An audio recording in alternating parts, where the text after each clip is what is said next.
दोस्तों, अपना ज्ञान और बढ़ाने के लिए चैनल को सब्सक्राइब जरूर करें। दोस्तों, चाहे मर जाना, लेकिन सावन में महिलाओं को ऐसे बाल कभी नहीं धोना चाहिए।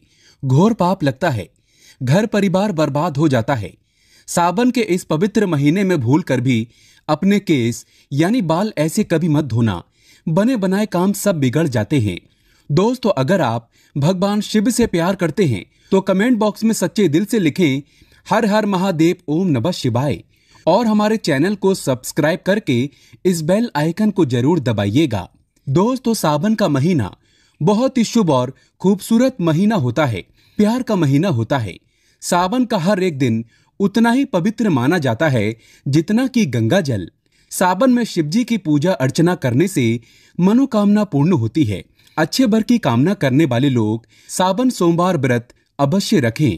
आपको बता दें, सावन जब बरसते हैं तब अक्सर हम उससे स्नान करते हैं तथा बालों को धोते हैं। पूरे सावन हम खुशी से बरसात का लुत्फ उठाते हैं। लेकिन क्या आप जानते हैं, सावन के इस पवित्र महीने में किसी भी महिला को ऐसे बाल कभी नहीं धोना चाहिए। हो जाती है पति की मृत्यु, पति का काम धंधा बिजनेस सब ठप हो जाता है, संतान को मिलते हैं कष्ट। आइए जानते हैं।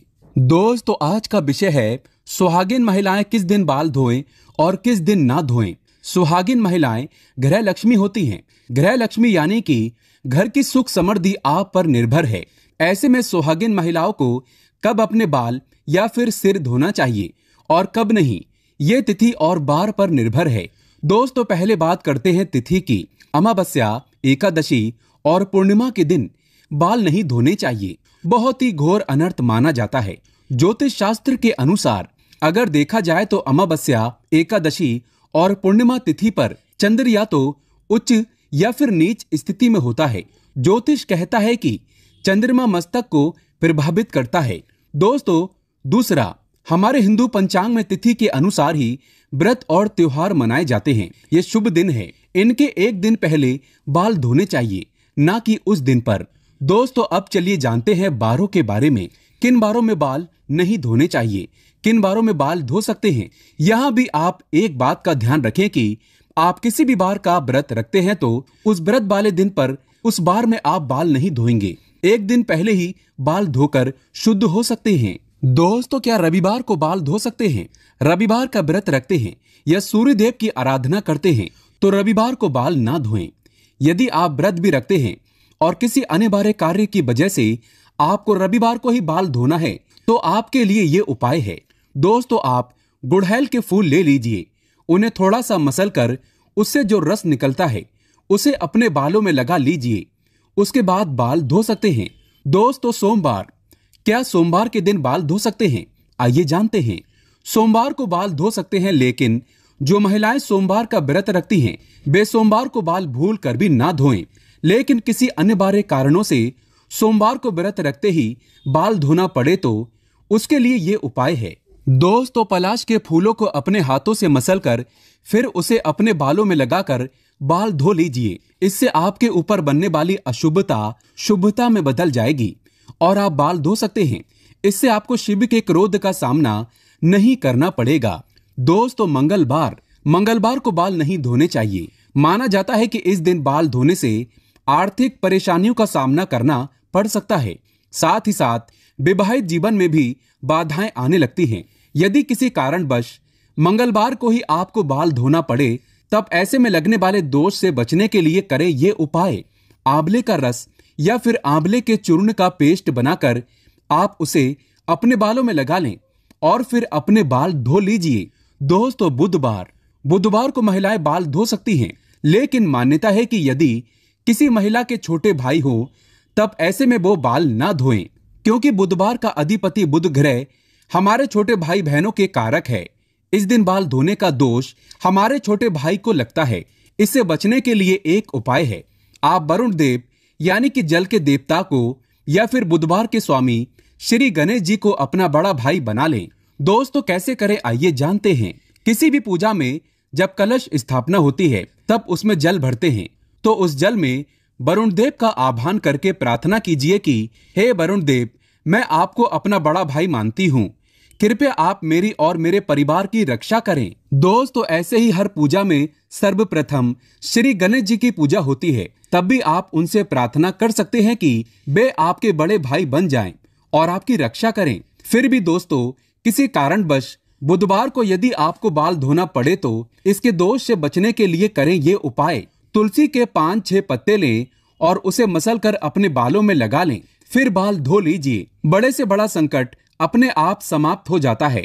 यदि घर में तुलसी नहीं है तो आस पड़ोस में किसी से 5-6 पत्ते मांग लें। दोस्तों, गुरुवार को सुहागिन महिला ही नहीं, किसी भी स्त्री पुरुष को अपने बाल नहीं धोने चाहिए, नहीं तो आपको अगले जन्म तक इसका पाप लगेगा, क्योंकि गुरु ग्रह सबका गुरु है। आपको पता ही होगा कि गुरुवार को पोछा भी नहीं लगाना चाहिए। ऐसी मान्यता है कि गुरुवार को बाल धोने से या फिर घर में पोछा लगाने से ऐसे कार्यों से माँ लक्ष्मी रुष्ट हो जाती है। गुरु का नाश होने से घर में कलेश बढ़ते हैं, बर्बादी आती है, घर का नाश होता है। दोस्तों, यदि गुरुवार को अनिवार्य कारणों से बाल धोना पड़े तो इसके दोषों से बचने के लिए करें ये उपाय। थोड़ी सी हल्दी लें या फिर बेसन, या आप इन दोनों को मिलाकर ही एक लेप बनाकर उसे अपने बालों में लगाएं, फिर बाल धो सकते हैं। दोस्तों, शुक्रवार के दिन सुहागिन महिलाएं अपने बाल धो सकती हैं, लेकिन जिन महिलाओं के पुत्र हैं या फिर जिनकी पुत्र प्राप्ति की कामना है तो ऐसे में वो लोग शुक्रवार के दिन बाल ना धोएं। यदि आपको शुक्रवार के दिन किसी अनिवार्य कारणों से बाल धोना पड़े तो उसके दोष से बचने के लिए करें ये उपाय। पहले अपने बालों में थोड़ी सी दही लगाएं, फिर बालों को धो लें। दोस्तों, बात करते हैं शनिवार की। शनिवार को सुहागिन महिलाएं अपने बाल ना धोएं। शनिवार यानी कि शनिदेव का दिन माना जाता है। जैसे कि आप जानते हैं, सभी देवों में न्याय के लिए उच्च स्थान शनिदेव को दिया गया है। शनिदेव को न्याय का देवता कहा जाता है। एक तरह से आप इन्हें पूरे ब्रह्मांड का जज कह सकते हैं और इसी कारण सभी लोग शनिदेव के प्रचंड क्रोध से भी डरते हैं। दोस्तों, यदि आपको शनि के प्रकोप से बचना है तो इस दिन आप बाल कतई ना धोएं। किसी अनिवार्य कार्यों से इस दिन बाल धोना पड़े तो इस दोष से बचने के लिए पहले अपने बालों में कच्चा दूध लगाएं, फिर बाल धो लें। बालों में थोड़े से कच्चे दूध का छींटा लगाकर बाल धोने से शनिदेव की बुरी दृष्टि नहीं पड़ती। दोस्तों, हम आपसे कुछ जरूरी बातें शेयर करना चाहते हैं और वो ये है कि सुहागिन महिलाएं अपनी मांग में सिंदूर भरती हैं। शरीर के इस स्थान को यानी कि मांग को गंगा स्थल माना जाता है, तो जब यहाँ पर सिंदूर लगाया जाता है तो उसे गंगा सिंदूर कहते हैं। यही पवित्रता और सौभाग्य की निशानी है। इसी कारण जो सुहागिन महिला नहाकर मांग में सिंदूर भरती है वो पूजा पाठ में शामिल हो सकती है, अगर वो बाल ना भी धोए तो, क्योंकि उसे पवित्रता और सौभाग्यवती का वरदान मिला है। दोस्तों, लेकिन पुरुष को हर दिन बाल धोकर ही पूजा पाठ में शामिल होना चाहिए। एक और डाउट रहता है कि मासिक धर्म के दौरान आप बाल धोएं या नहीं। अलग अलग प्रांतों में इसकी अलग अलग प्रथाएं हैं। कई जगह तथा हमारे आस पड़ोस में तो आज भी मासिक धर्म के पहले, तीसरे और 5वें दिन कंपलसरी बाल धोते हैं। इसमें तिथि या बार बिल्कुल नहीं देखा जाता। दोस्तों, वहीं डिलीवरी के बाद तुरंत आप तो जानते ही हैं कि माँ को बाल धोने ही क्या, नहाने भी नहीं देते। 11वें दिन बाल धोए जाते हैं, लेकिन इस विषय में बार और तिथि का आप जरूर ख्याल रखें। दोस्तों, आगे माता सीता कहती हैं, किसी भी सुहागिन महिलाओं को ये 5 बातें पता होनी चाहिए, नहीं तो आपको तथा आपके पति को कभी भी मान सम्मान नहीं मिलेगा। आइए जानते हैं। माता सीता कहती हैं, स्त्री को सदैव अपने बाल बांध कर रखना चाहिए, क्योंकि बंधे हुए बाल रिश्तों को बांध कर रखते हैं। स्त्रियों के खुले बाल घर का विनाश करते हैं, जो कि इसका वर्णन महाभारत काल में मिलता है। खुले बाल नकारात्मक शक्तियों को आकर्षित करते हैं। पूर्णिमा और अमावस्या के दिन बालों को कभी खुला ना रखें। कहते हैं इस दिन भूत प्रेत या कोई भी गलत ऊर्जा आपके खुले बाल होने से वो आपको अपना शिकार बना सकती है।